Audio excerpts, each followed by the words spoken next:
কি রাখছিস ফ্রিজে? ফ্রিজে কি রাখলি? আইসক্রিম। আর চুলটা কাটলি দেখি কেমন করে। অতটা ভালো লাগছে না।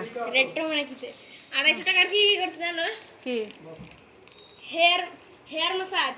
হ্যাঁ ওখানে হেয়ার কাটিং, হ্যাঁ তারপরে ওয়াশ করে দিছে, হ্যাঁ। ওয়াশের পরে হেয়ার ম্যাসাজ। কে কিনে খাবে? কত নিল কাকু? কি পয়সা কিসের? বাবা ভিডিও করছে দাও মানে রেট্রো মানে কি মালদা চ্যানেলে ছেড়েছে। তাই? ভিডিও করেছে। কত নিল কাকু? সস্তায় আছে তাহলে। ও ও তোকে চিনতে পেরেছে? এটাকে বলেছিল যাবো। কি বলছে? মালিকটা চিনতে পেরেছে? কিছু বলছিল? বিলও আছে এবার।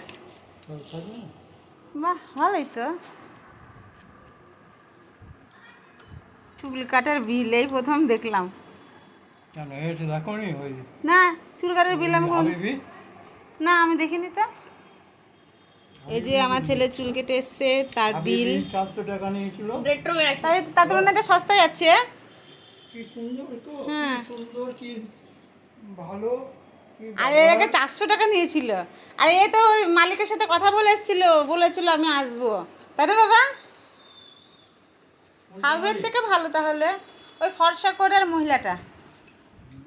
না না ওই যে কাউন্টারে যে মহিলার পাশে যে এটা দাঁড়িয়ে ছিল সে মালিক। দরটা দাও।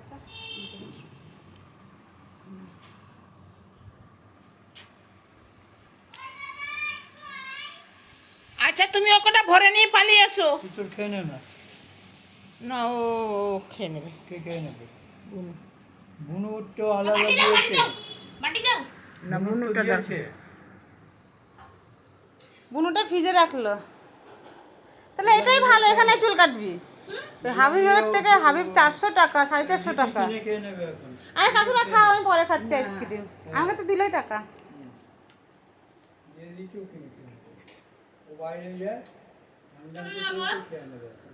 কি? হেয়ার কাট লেগেছে ভালোই। ভুলে গেলেন না, একবার মিষ্টির দোকানে গেলে ভালো হতো। আর মিষ্টি নিয়ে এসো না, মিষ্টি নিয়ে আসারও তো সমানে মিষ্টি খেতেই থাকে। মিষ্টি খেতে থাকে মানে মিষ্টি কালকে এ হলো না বলে মিষ্টি খেতে থাকে। আমাকে 5 টাকা করে প্রসাদ দিয়েছে। এর আগেবার 2টো প্যাকেট নিয়ে